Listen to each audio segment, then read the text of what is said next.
Okay, welcome back to the Three Left Show. Of course, that wasn't really a break. You've been listening to the Three Left Show. I'm Dan Platt.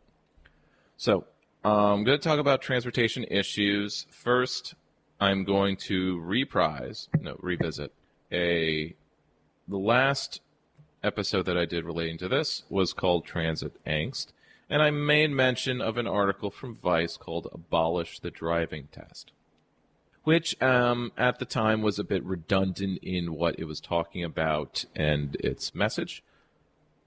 But this is a new episode. So I'm going to start the episode with this because it kind of basically outlays the structural problem or issue at hand, which is that car dependency is just an insurmountable problem. Rather, you can't fix any issues that are involved with mass car culture, mass driving, whether it be environmental issues, the deaths that it causes. You can't do anything about these issues because of the car dependency. And there's many things like that in American life. So let's go into it, and I'll summarize for the rest of the hour. For almost a century, U.S. drivers have performed a ritual that supposedly serves as the linchpin for road safety efforts. But we have no evidence it works, and a lot of evidence it doesn't. Written by Aaron Gordon. First, the intro. In the early 2000s, either 02 or 03, can't precisely remember, Stephen Budzin was taking his driving test in San Francisco. He aced everything despite the city's notoriously tricky roads. He pulled the car back into the DMV parking lot, perpendicularly parked, and perhaps feeling the confidence boost from a job well done, decided to straighten the car a bit so it fit perfectly in the spot. In the process, he almost ran over a family. Quote, I hadn't even looked to see if there were people behind me, Bodzin recalled. I felt pretty sick about the whole thing and frankly still do. Despite this, Bodzin somehow passed his driving test. After living abroad for many years, Bodzin's license lapsed and he had to retake the test in Colorado. Complying with Colorado law, Bodzin came to a stop at a light with sufficient distance from the car in front of him, such that he could see the rear wheels. But his examiner, who was a deal shorter than him, couldn't. Bodzin failed his driving test because the examiner said he didn't stop with enough space between them and the vehicle. So it's showing the contradictions there between these various tests, how inconsistent they are. Just an anecdote, but there is more science to actually back it up. So last year, in the early days of the pandemic, Georgia Governor Brian Kemp made national news when he decided to suspend driving tests, thus granting new licenses to people without having them take one. Many, including safety experts, thought that this would result in more irresponsible driving, causing mass carnage. Now, of course, during the pandemic, there was a large uptick in irresponsible driving and road deaths. But is that caused by lack of driving tests? Rebecca Wiest saw the news too. She studies driver safety for the Insurance Institute for Highway Safety, with a particular focus on young drivers. But she had to admit to herself that she didn't know the impact this decision to suspend driving tests would have. Wiest decided to look at the existing research on the subject, only to find, surprise, surprise, there wasn't much. There was no good studies on whether driver's tests improved road safety. It seemed to her that likely because of the expense and difficulties involved in doing a good study, no one had bothered. Still, this struck Wiest as a glaring omission. The driver's test is a linchpin of U.S. road safety efforts, period. The underlying concept of the driver's test is that it weeds out dangerous drivers by granting licenses only to those who have demonstrated that they can knowledgeably and safely operate a vehicle. Short of that, it is at least requires everyone to learn necessary skills. But as most people understand, at least on a subconscious level, the driving test doesn't really accomplish these things. Nearly all of us have taken one, and have also driven like idiots at one time or another. And we see people on the road almost every day driving as if they have forgotten everything that they were ever taught. Speeding in crowded areas, pedestrian areas, urban areas, really. Driving more than 25 miles per hour in any urban area basically counts as being reckless to me. Controlling the wheel with their knees while eating, looking down at their phone, and so on. Nonetheless, as a society, we have internalized these assumptions about the merits of the driving test. For example, in 95, National Highway Transportation Safety an administration study found that 86% of those surveyed consider driving education and license tests very important to ensure drivers behave safely. Only 2% thought they were unimportant. The 2% that were actually maybe thinking about it.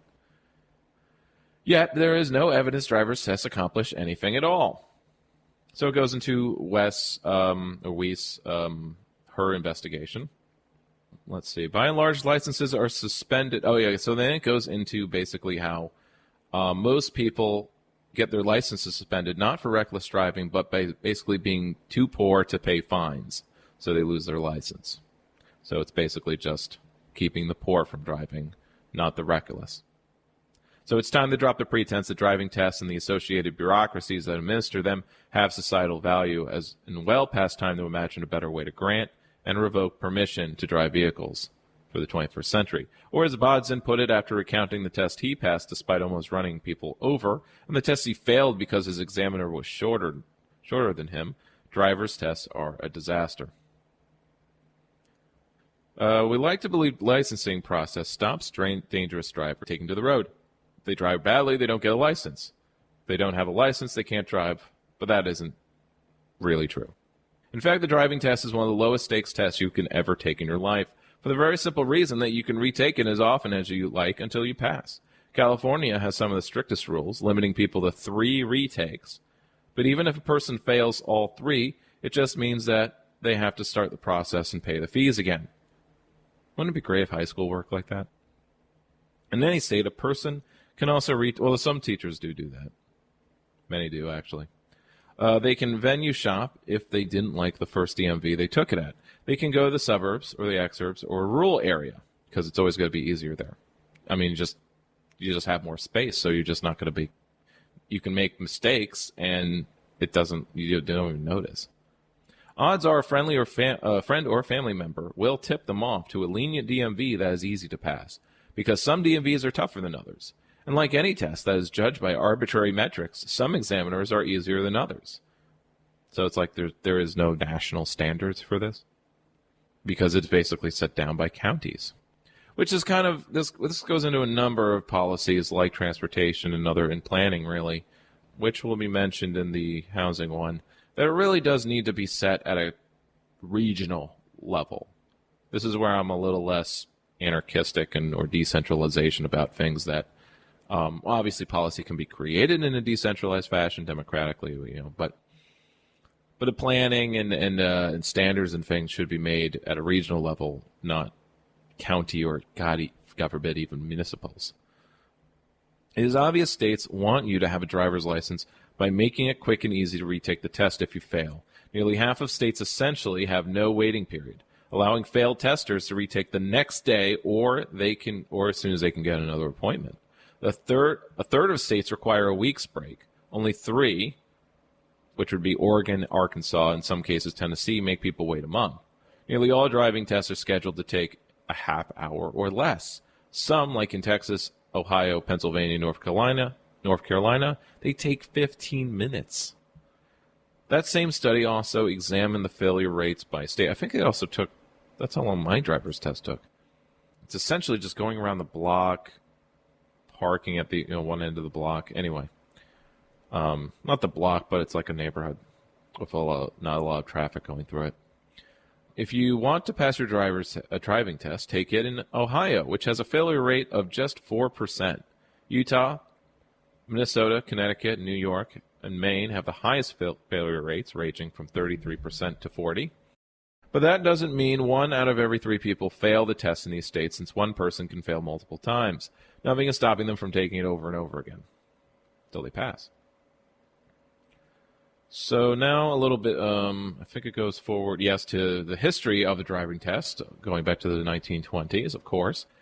Then, as now, the tests themselves varied across the country, but 2 key aspects of those early tests still serve as a basis for the logic of driving tests. And it kind of lays down this argument that it was like that the driving test was meant to be a psychological test, that there's this clumsiness factor that's what you weed out. The test should just test whether someone's clumsy or not. which doesn't actually exist. And that, cars back then were very complicated, and there were actually a number of technical skills when needed to operate a car. Now, it's easier. It's as easy as operating a washing machine, as he writes.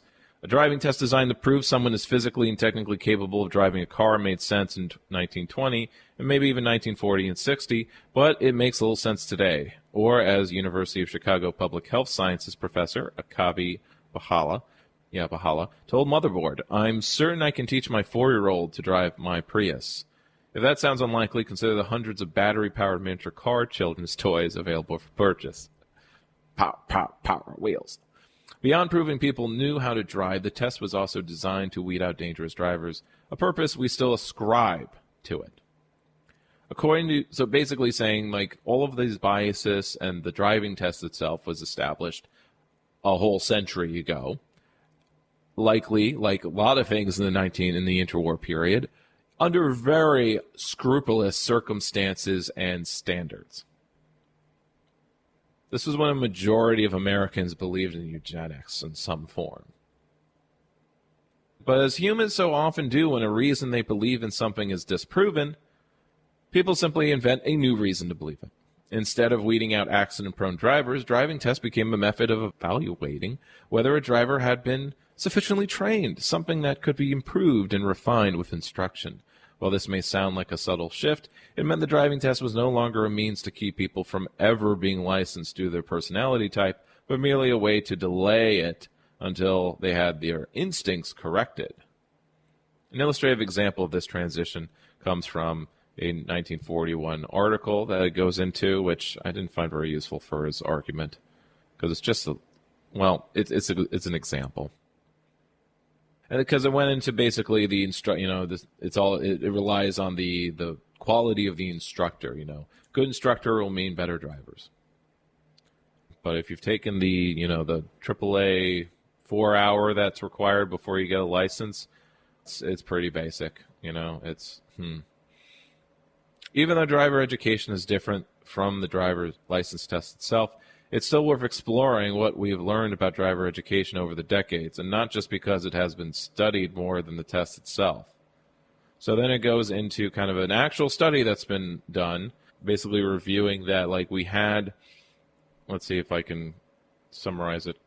One review of several studies found that there is little to no compelling evidence that driver training among teen and novice drivers has any positive effects on road safety. Another literature review funded by a pharmaceutical company, that's AstraZeneca, which wanted to know if it should keep paying for employees to receive driver training, also concluded the effectiveness of current driver education programs is as yet unproven. But the most famous study about driver education was the DeKalb County, Georgia experiment. In this landmark study in the early 80s, researchers randomly assigned about 16,000 teens to 2 types of driver education and a control group that received no education over a period over 5 years. The initial study found training worked, and that it significantly reduced the rate in which the teen drivers got tickets. But a following study that analyzed the same data in a different way found the opposite. That in fact, the train group had 8% more crashes and 11% more road violations. These differences in findings come down to complex statistical analysis questions, but research have generally found the second study more convincing because it adjusted for the fact that trained drivers were able to get their licenses sooner. Okay, interesting. So it's like it was taking the drivers, it was measuring them over a 5-year period, but the ones that took certain driving courses, I guess they were driving faster. And the control group that maybe had the self-train and it's like they didn't get the easy pass version of it. They were only driving, 4 years instead of 5. Anyway, continues on through that tact. And I'm going to skip ahead because then it goes into the study of looking at other countries and how, do they just have stricter tests because, they don't have the problem with bad driving as well as death by cars as much. But it just comes down to the fact that they're not car dependent. Better system is likely one that embraces the lessons of GDLs, jettisons the idea of a one-size-fits-all test to prove competency, and instead demands ongoing responsibility and care from drivers throughout their entire driving lives. Here I envision a system that is more readily suspends licenses for increasing durations for repeated dangerous traffic violations like speeding, running a red light, fines, if they continue to exist, ought to be indexed to the driver's ability to pay, like they are in Scandinavia. But I am not naive about the prospects of that happening here. Namely, they are zero. Even in New York City, one of the few places in the U.S. people can, in fact, live a productive life without a license, holding dangerous drivers accountable for their actions is still quixotic quest. Whether they kill a pedestrian or a cyclist, or simply drive irresponsibly as a matter of course. For example, a program that would force people with 15 speed camera or 5 red light tickets in a 12-month period, a tiny fraction of the population considering the high bar for recklessness, merely to attend a driver safety training, barely passed, but then was defunded during COVID, and is still a much weakened program than was initially proposed. So it was weak sauce to begin with. Eight states have outright banned red light and other speed cameras, which would be critical enforcement tools. Of course, during the episode where I first mentioned this article, I went into how automating, giving out traffic tickets is a way of stopping the racist violence of traffic stops and so on. But still is an inherent violence in the system, so to speak. The U.S. is locked into an unhealthy system where driving is both one of the leading causes of injury and death and also an economic and social necessity. It is an irrational and unsustainable system, both economically and environmentally. So perhaps it is no surprise that all of the driving test is such a disaster. It is just one small part of such a disastrous system, with no real prospects on the horizon for significant reform. It is, in that way, a familiar problem. And thus, the problem itself is car dependency, and chipping away at that in an aggressive manner is the way forward. And I think more people might be on board with that, considering the elevated costs of driving. It's always been very cheap. It's always been something that the ruling class or, our system can foist on people. But obviously, between car loans and car insurance, it's actually, for many working class and even middle class people, something very unaffordable. Or you have to buy substandard insurance or the cheapest car insurance possible, which is why there's so many ads in that vein that use creepy advertising. Okay, so for that is the end of this first hour. In the second hour, I will go into more transportation issues, particularly biking and busing, as well as respecting those that are not in cars, but particularly not those that want to break free from car dependency. Okay, and we're back for the second hour of the Three Left Show. I'm your host, Dan Platt. And I am covering the anguish of the cyclist in me, but basically covering breaking from car dependency and the mindsets involved with that, talking about transit issues generally. First, yes. So I'll do this one first. It's very quick. It is simply a little local policy that Barcelona in Spain is doing. They offer a swap. Ditch your car and get free transportation. This is from My Modern Met, filed by a Madeline Buzakis, October of last year. People dream of traveling to Barcelona and traversing the medieval streets. Now the city is hoping that fewer cars will clog the legendary Spanish city with the introduction of a new initiative. In a major push for environmentalism, the city is offering an appealing trade. Citizens who trade in their gasoline-powered vehicles will receive a 3-year free pass to the city's public transport options. The initiative is one of the many sweeping Europe in an aim to reduce carbon emissions. Some programs offer cash for clunkers, but in Barcelona, the city transit department is offering a different incentive. Citizens who trade in older, less fuel-efficient cars will receive a T Verde. The card is a reward for decommissioning cars without environmental certificate. It is non-transferable and automatically renewed at no charge for 3 years. Public transport is a fixed cost. Aside from infrastructure improvements which can be made, buses and trains already exist and are sometimes underutilized. Usually are. Therefore, the citizens of Barcelona will save money by avoiding the costs of car ownership, such as gas and repairs, insurance. The city saves, too, on road repairs from wear, damages from accidents, and other costs associated with congestion or high traffic. This win-win scheme joins those of other European cities and countries. In Finland, trading in older cars can get 1 credits towards e-bikes, an e-car, which isn't so much decommissioning cars on the road, though, which is why I like this one better. As gasoline-powered cars are a major emissions culprit, the more people that alter their transportation habits to become green, the better it is. Of course, that's the general line. Don't truly agree with that fully, but whatever. But that's it. That's literally just a few, 2 paragraphs. So, just want to get that out of the way. So first, this is a transportation, or rather, alternative transportation advocate, a name Tim Courtney, and I believe it's in Denver. And it's called An Open Letter to My Pilot Friend Who Opposes My Safety as a Bicyclist. Dear friend, we've known each other a long time. Something's bothering me about the way you treat me online. I share a lot about how dangerous American streets are for people outside of cars.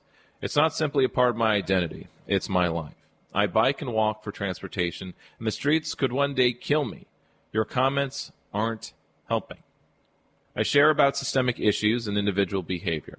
Sometimes I highlight facts. I also reframe issues.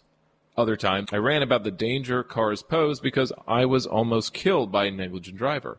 I like to think my posts give people a different perspective on something that affects them every day. The other day, I shared a pic of my bike sticker, Cars Are Death Machines. I got it from my favorite podcast, and you'll love this, The War on Cars. It's a provocative statement, and it's true.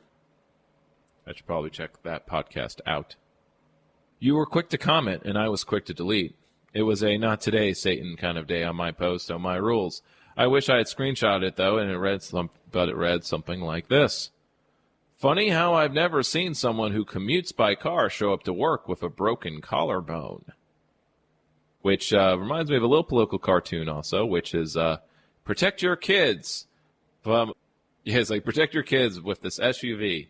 And it's basically, it's like your kid's in the SUV, and then like the SUV is running over a kid, and it's like other kids. As mad as I am at your derision, I'm also kind of impressed. Why? Because I've never seen you so close to come to the point, yet miss it by so much. Your comment was surprisingly self-aware. What could possibly break a bicyclist's collarbone? It's kind of how reactionary politics works. Coming very close to the point, but completely missing it because of some bias or fear or discomfort. I know you don't like the V word, but it's an awfully blamey language. Was the bicyclist asking for it? They weren't wearing a car, which all good Americans know is the appropriate 2 tons of armor around their bodies. Do you hear what that sounds like? Are you okay with people getting injured or killed on our streets if they're outside of a car? If I was hit and killed on my bike, would you blame me for my own death? I'm angry at you and disappointed in you, friend. Over the years, you've taken exception, sometimes even personal offense, to my posts and statements about dangerous streets and the impacts of cars. I imagine, as soon as I get on those 2 wheels, you stop seeing me as a person worthy of safety, perhaps even life. I'm bewildered to notice your comments are at odds with the discipline that you have cultivated in your profession, which is being a pilot. Not long after we met, you graciously took me on a flight along Lake Michigan that inspired me to earn my certificate a few years later.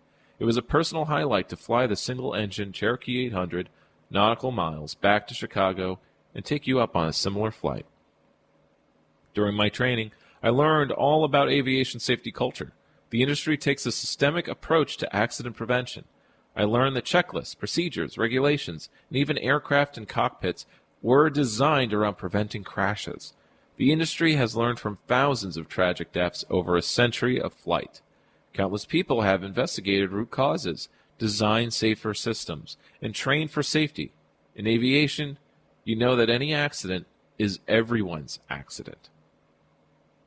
Take just one example, the right-of-way rules. The most maneuverable aircraft are required to give way to the least one. How would one apply the principles of aviation's right-of-way rules to our city streets? The largest and most powerful vehicles should give way to the smallest and most vulnerable. People walking, children, elderly, disabled, and people on bikes or scooters. The greater the size and power of the vehicle, the greater its operator's responsibility for the safety of others around them. And thus, the reality that cars are death machines. In 2019, there were 36,000 fatalities from motor vehicle crashes. Over half were occupants in the cars and SUVs. 14% were motorcyclists, 17% pedestrians, 2% were on bicycles.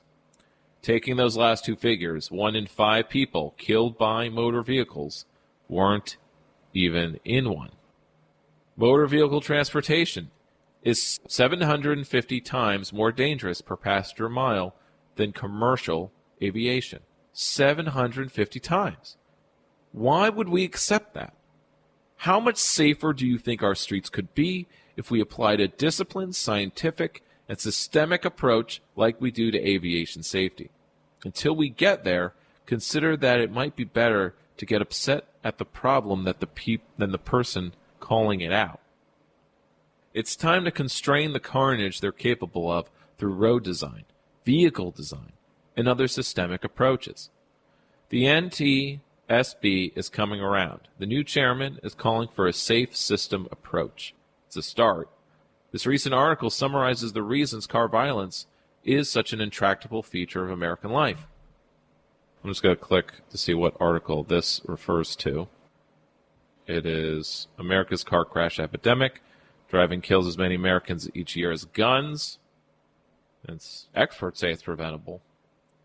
I don't think it is, though. I think the only way is to have people driving less car dependent. But it would be interesting to see what kind of innovations and how can we make car driving more like plane piloting. It isn't something because really when it comes to driving, it's like getting in a go-kart and speeding around.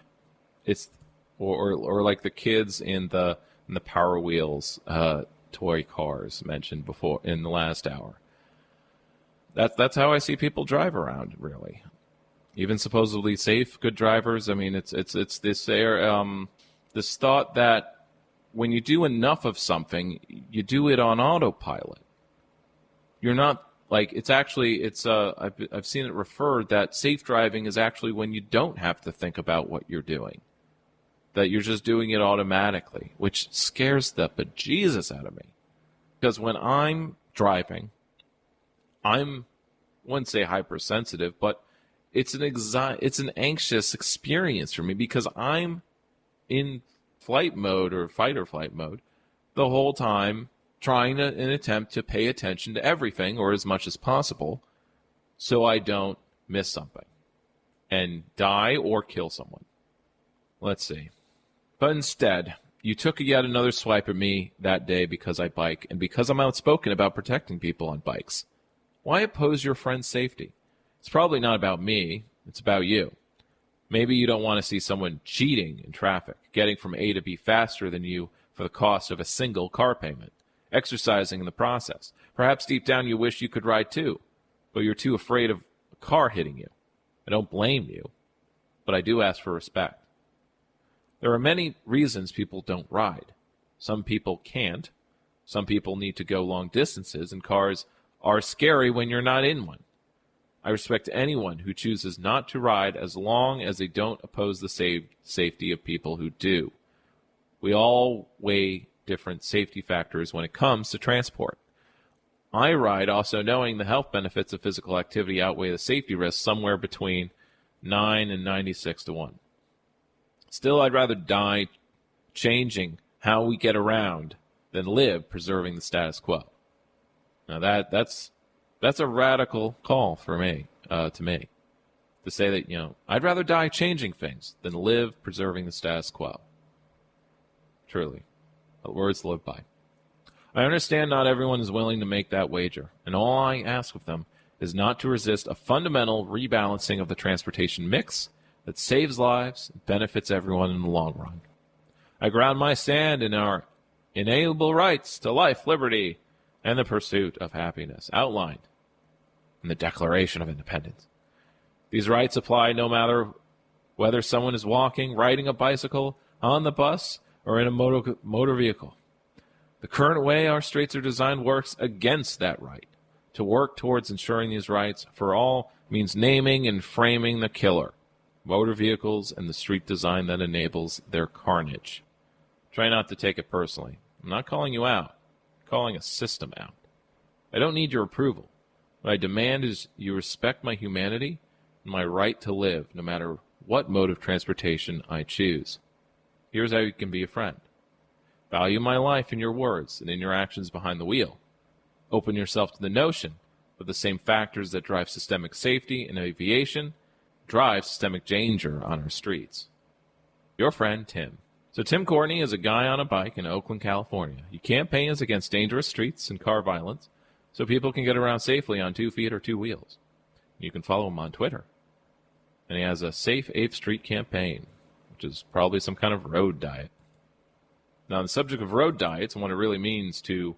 Road diets are mostly about, slowing cars down by shrinking the width of the car lane, which does do something, but not enough in my opinion, because we had something of a road diet. We have a main street here in Albany, Delaware Avenue, and it got completely revamped, but it was revamped without any bike infrastructure because the design, it was one of the shovel-ready projects during the Obama-era stimulus back in 2009.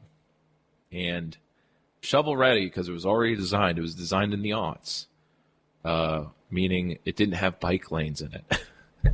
And it was only after it was finished or construction had started and everybody and all the local politicos were cheering that the Bike Coalition stepped up to sign wave and show up to the press conference and basically say, I think you forgot somebody, Jacko.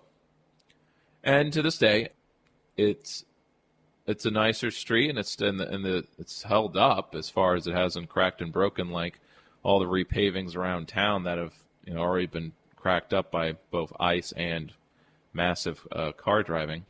But the lanes are narrow. They're 10 feet instead of 11 or 12 feet. And it means there's very little room for bikes, meaning there's no room, actually. It's all meant to be bike and lane, which really sucks because it's just the 2 lanes each way. And it doesn't really slow people down when unless there's a lot of cars on it. People are going the full speed limit of 30, 35, which this is a very urban street with a lot of people that are crossing here and there. And I think it needs to be slower. People need to slow the hell down. And that's kind of usually done, at least New York City has announced. I don't have the story pulled up, but I can paraphrase it, that they are going to install, I think they're going to start with 90 bump intersections where you raise the intersection up a foot or half a foot. So it basically makes a speed bump the size of the intersection itself. So it's like a big plateau. And that means that when you get to an intersection, you pretty much have to slow down to roughly 15, 20 miles per hour. Or 10, ideally. But it makes it not a a 4-way stop, but at least a 4-way yield. You have to slow your speed down even when you have the right of way. And I really like that a lot. I kind of want a lot of that around my city, especially on the streets that are both urban and but straight. We have a lot of straight avenues and stuff, but it's hard to keep a road, or rather a street, from becoming a road. A road goes from A to B and is meant to transport you as fast as possible. A street is a place that's meant to be lived in that cars and other things can travel on.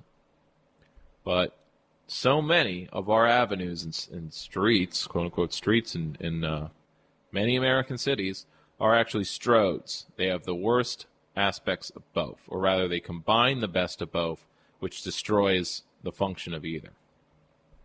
A stroad is okay, so you have a road that allows cars to go, 35 or 40, but they also have all this commercial on it that people are driving in and out of. So you get a lot of crashes, a lot of T-bones, a lot of rear ends, a lot of deaths. So following from that, I have from Streets Blog USA a article about bike lane safety. Pretty much focusing on that separated bike lanes mean safer streets, study says. Now, this is a long-haul one that was done over 13 years in a dozen cities that found that protected bike lanes led to a drastic decline in fatalities for all users of the road.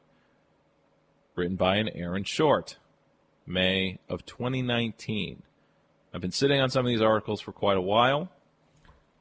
These are my catch-up or wind-down shows where I kind of go through all the articles I've collected over the last 2 or 3 years in an effort to move on to the next portion and the next journey of this show, where I do local news and analysis, or in actually interviews too.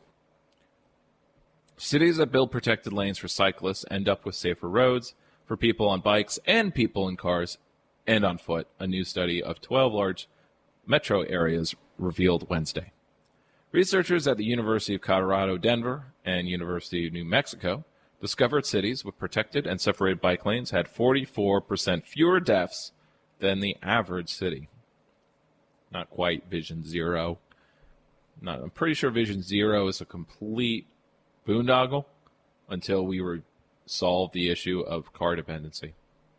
Protected separated bike facilities was one of our biggest factors associated with lower fatalities and lower injuries for all road users.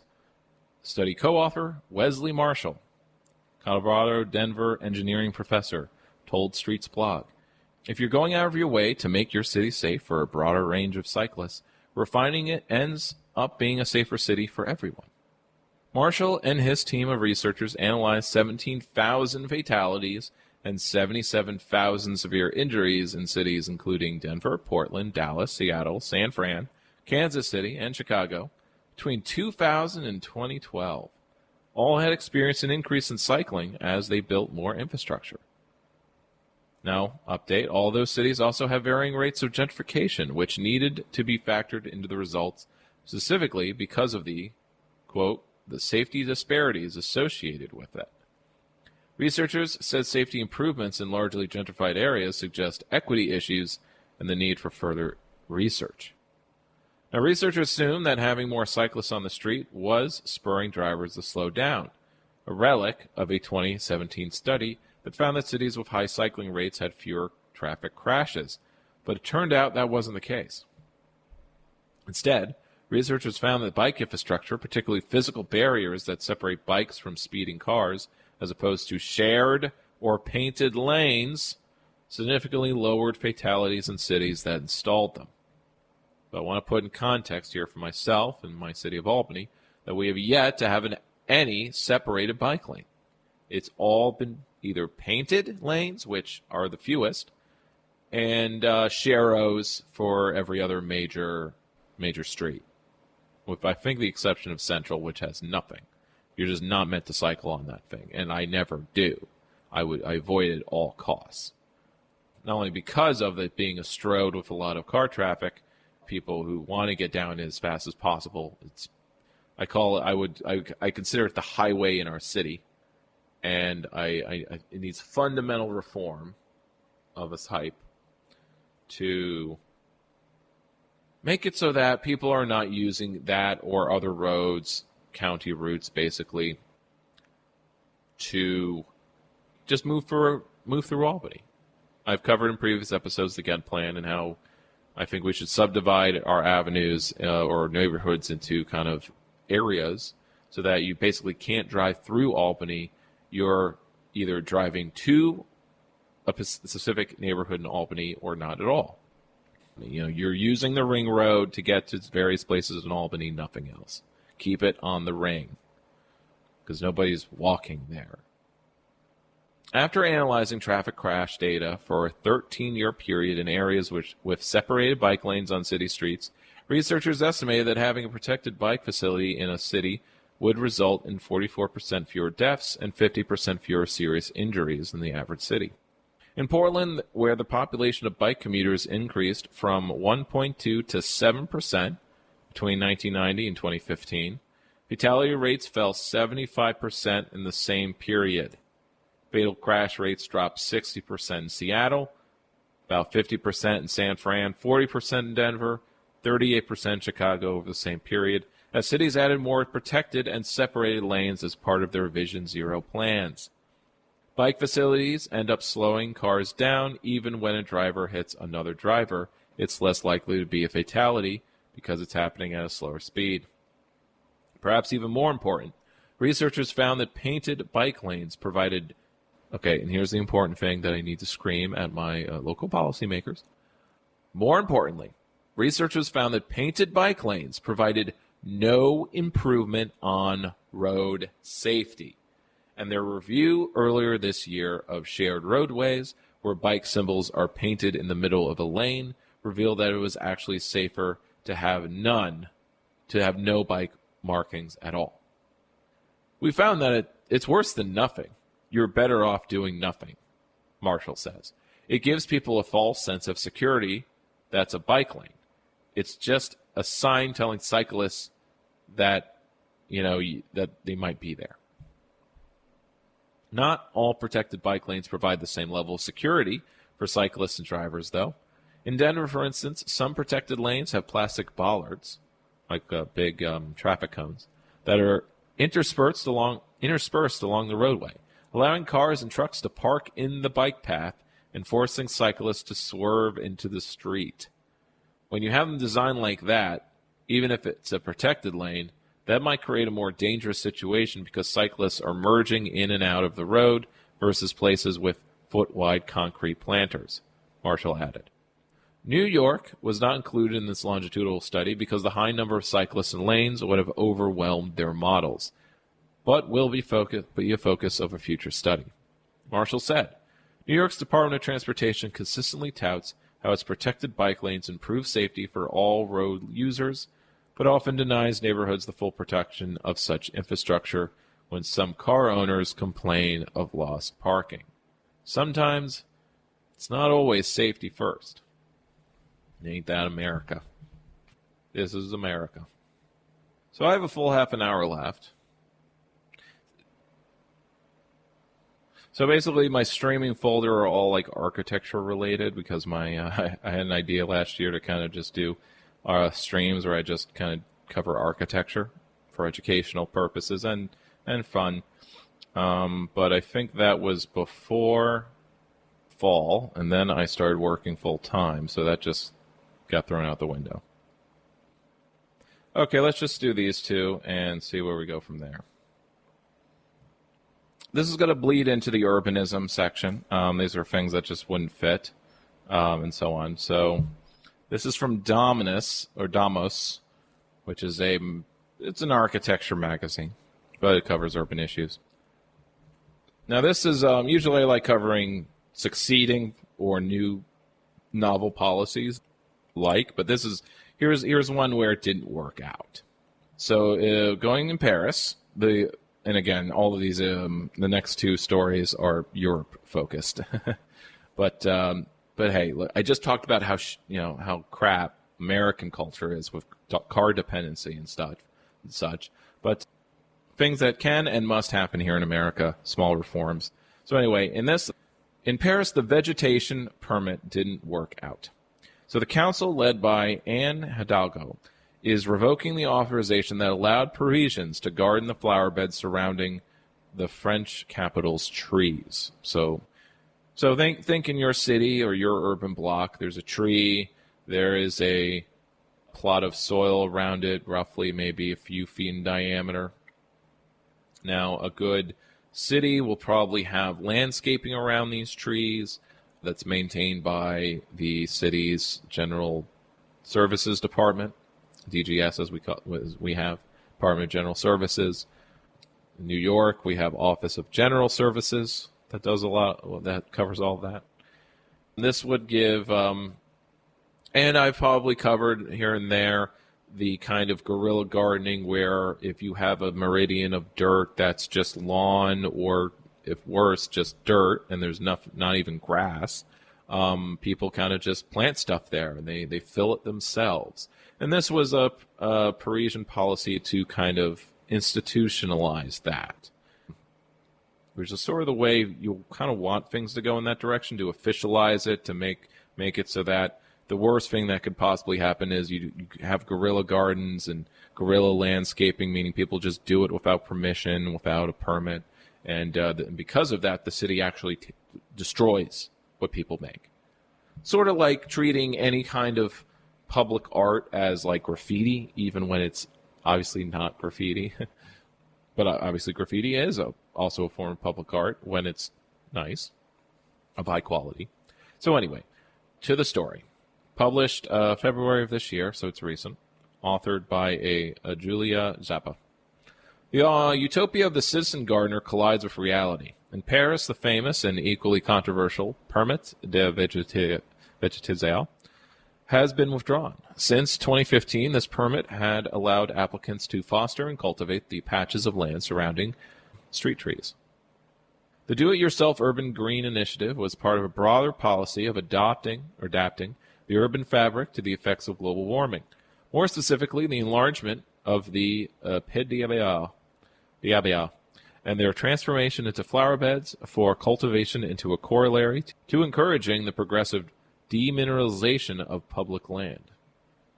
Fancy term for removing portions of asphalt, which encourages greater transpiration of the soil.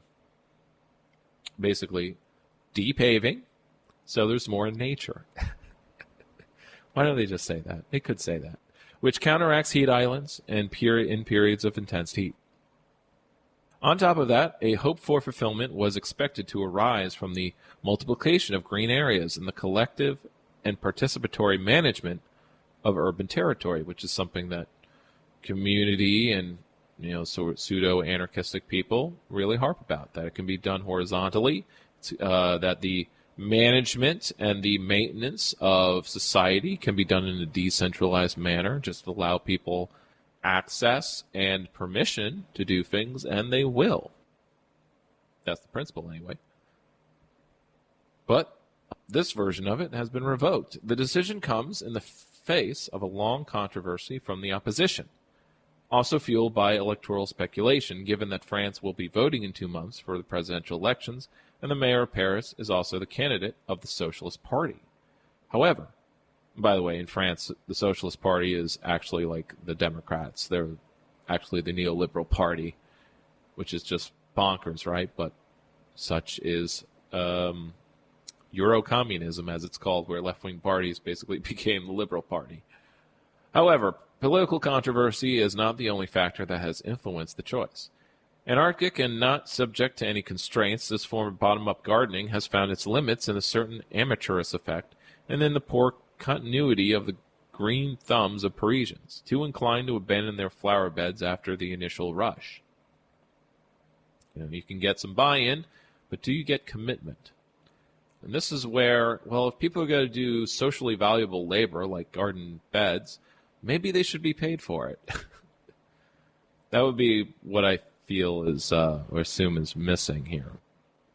People are not just going to do it for the love of it, at least they could initially, or for the short term, but for the long term, there's going to be burnout. But of course, if the complaints are only that like some of it was amateurish, like they're just starting out, or they don't know what they're doing, they're not professional gardeners, they're making mistakes, or if you go by my experience, right, where I volunteer with a garden, and I was really lazy with it. I would go once a week, if even, to water and weed, and that just isn't enough. So it's just also kind of we have busy lives, and if it's not like right in front of your house, which maybe is the case in Paris, but it wasn't with me. So the garden bed that I had assigned to myself didn't do so well. I was able to collect some edible weeds, and I did have some kale that I could, which just grows no matter what. But there are some things that needed help and more water and didn't do well. I didn't get those green beans. What else was I growing? I think I was trying to grow lettuce and it just wasn't watered enough. So, yeah. So there's an example of that myself. Left to themselves, and now without the historic iron grates that covered the patches around the trees, the flower beds have often turned into forgotten corners, a receptacle for rubbish and the uncontrolled or desolate growth of plants not always suitable to the local climate. So someone just kind of let, I don't know, weeds grow there and just let it go wild, which I'm actually okay with. But, it's obviously the litter is an offense to me. An image that has led itself to numerous attacks. In addition to degradation, the vegetable gardening permits have been identified as a vicadicum towards the lack of uniformity that has always distinguished the Parisian streets and its furniture, still strongly linked to the Haussmannian heritage. So here's where I am getting a little more skeptical of where this, not the article's coming from, but obviously it's okay, they're getting this opposition. It's being revoked because of public pressure, because obviously making the gardening of the street tree patches decentralized means they're all going to be different, and they're going to be kooky, and they're not going to be uniform. And that's something people are complaining about, because Parisian streets have this heritage of being part of there's a grand plan, which is what Haussmannian refers to. Back in the 1860s, there was the Haussmann Plan, which is what destroyed the inner core of Paris, where you had streets that were narrow and complex and easy to barricade and set up, choke points and rebellions in. Instead, bulldoze entire blocks to create the broad avenues that Paris is known for. Avenues you can march troops down. And you can't barricade them, which makes the city indefensible, which proved to be, very, very fortunate for the government during, it made the Paris Commune, kind of helped it be short-lived because it was hard to defend the city. Anyway, besides all that, there is no point, however, in failing to see the return of experience to a misunderstood attitude. While all Parisians, especially after the pandemic, declare themselves in favor of the multiplication of the city greenery, few found the time and inclination to take care of it. Oh, they couldn't find the time. Well, maybe everyone is overworked and overburdened with other work to do. And here's where is the general socialist policy of not so much having universal basic income, but the guarantee of universal basic services. Services like electricity, housing, healthcare, education, freeing up one's income to actually go towards the finer things in life, or rather freeing up one to not have to work 2 jobs or a full-time job even, but just working enough for the fulfillment of one's desires, because services and housing and healthcare and all the things that Americans have to spend oodles and oodles of money on is gone, or it's taken care of through the production in society, via taxation, if we're still talking about, doing democratic socialism, which is, what the horizon of the possible. I'm waving my hand okay. Yeah. But dovetailing with that would be people need more time to do this socially valuable labor, to garden, to take care of the elderly that we know, our elder family members, or children in that way. Services, universal services like childcare would also need to be included in that list, because people have to work all day and they can't take care of their kids. But what if we actually, just like how we unionize enough, and just as a century ago they fought and won the weekend, before you would be lucky if you had Sunday off. But to have a whole nother day off, to have 2 days off a week, that was something that 150 years ago would be madness, impossible. How would the economy function if people had 2 days off? Well, Euronews.next provides an example of what is possible. Belgium approves 4-day week and gives employees the right to ignore their bosses after work. This is a wonderful story I found, written by Tom Bateman, and this was 2 months ago. Workers in Belgium will soon be able to choose a 4-day week under a series of labor market reforms announced on Tuesday. And this is something that is just unheard of, the phrase labor market reform. We don't reform labor markets. We deregulate them. We technocrats innovate the labor market by creating the gig economy. No, labor market reforms. The reform package agreed by the country's multi-party coalition government. Wink, wink, needed political reform that's, for us Americans, revolutionary and probably requires a revolution to enact. But they have it in Belgium, so they passed a reform package that will give workers the right to turn off work devices and ignore work-related messages after hours without fear of reprisal.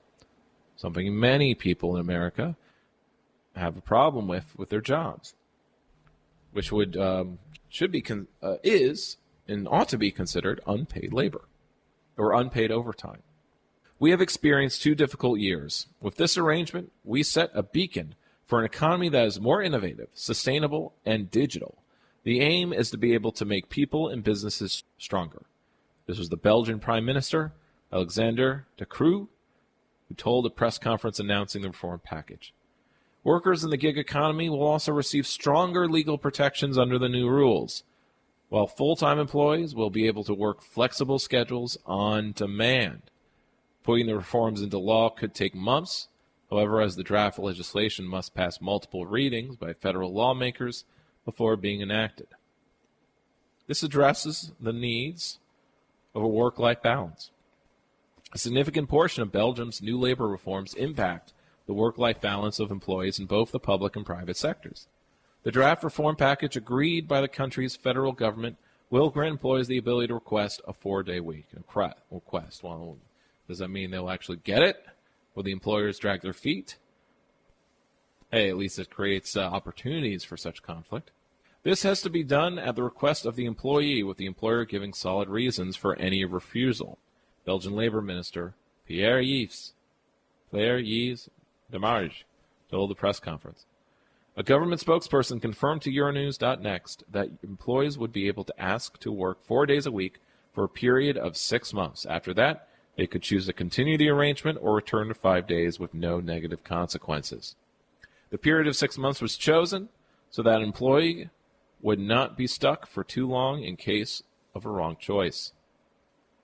Under the Belgian system, employees would be able to condense the current 5-day week into 4 days. In practice, this means maintaining a 38-hour work week with an additional day off, compensating for longer work days. So it's still the same number of hours. It's still full-time, but it condensed into 4 days, which is a question that was actually posed to me. Like, Dan, would you, because I opined about how I would like a 4-day week. Like, well, would you accept one if it meant that you were working 9 to 10 hours a day instead of 8? Shifting those 8 hours on Monday to, or Wednesday would be, taking 2 hours and placing them on each of the others. And I'm like, I don't know. I'd have to think hard about it, considering that most of my weeknights, like doing this show, I'm doing something for 2 hours that I consider to be a type of labor. This is why I feel overworked, even though I'm just doing a 5-day full-time job, I mean.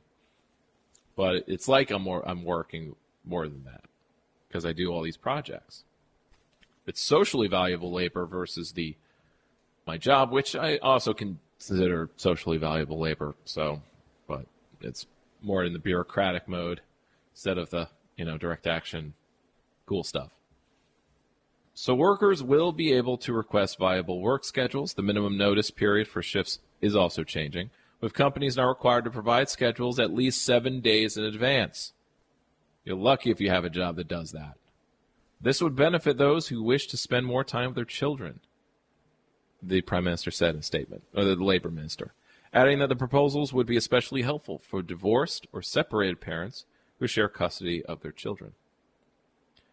And the last few more items here. Put the phone down. In January, civil servants working for Belgium's federal government were given the right to disconnect, allowing them to turn off work devices and ignore messages after hours without reprisals from bosses. Now all Belgian workers, including those in the private sector, have the same rights. Now that's solidarity. The boundary between work and private life is becoming increasingly porous. These incessant demands can harm the physical and mental health of the worker, he said. What kind of government is this? In practice, the new law will apply to all employers with more than 20 staff. Employers will be expected to negotiate with trade unions to include the right to disconnect in collective agreements, which I'm sure Belgium has a lot of.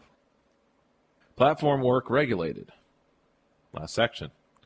The reform package also takes aim at the gig economy, with workers for platforms like Uber, Deliveroo, and Just Eat Takeaway receiving insurance against work-related injuries and clear rules defining who is and is not self-employed. Belgium's new labor reforms add to a proposed European Union directive, which sets out 5 criteria for judging whether or not a gig worker should be considered an employee. In Belgium, platform workers meeting 3 out of 8 possible criteria. Okay, it does list them here. So the criteria for being a full-time, an actual employee includes those whose work performance is monitored, who are unable to refuse jobs, or whose pay is decided by the company, will now be considered employees whose rights to sick leave and paid time off. The rules do not prevent anyone from working as a freelancer or contractor, Social Affairs Minister Frank Vittegoed says. They don't prevent anyone from being a freelancer. If someone wants to work as a self-employed person, they can do so and will have more autonomy. And that's how it ends. Because it's the news. So this has been a rather slapdash episode. My slapdash life. I'm in a phase of my life right now. Things are more in flux than usual. As I'm also trying to move forward and keep things, keep my head on straight and figure out what's next and how that transition is going to happen. My profound thanks for listening, which is a skill as important as talking, so I plan to listen to any constructive feedback, ideas for the show, or stories or topics you'd like to hear discussed via social media on Facebook, Twitter, at 3 Lefts. That's my social media pages. Check us out. Like, share, subscribe, leave reviews. I don't think I have any reviews on any of the podcasting apps that the show is found on, which it is. And maybe it doesn't help that the full series aren't up, like they're not available. It's just the last 10. I don't know what I have to do to make those available, but all past episodes can be found on the website, 3lefts.news. You can also support this show materially via donation or subscription, via LibrePay or Patreon, which I haven't checked in too long. But more to the point, this program is made part of an independent community radio station. So please support that materially with a donation or membership to WCAALP at grantstreetarts.org. You can also, more importantly, support this show by sharing it with others, telling others that it exists and what you liked about it, and so on. Of course, the most important thing to do is to put the ideas, the thinking, and the projects talked about here in practice yourself. So be well, keep it rad, and keep waving the flags of the 3 Lefts.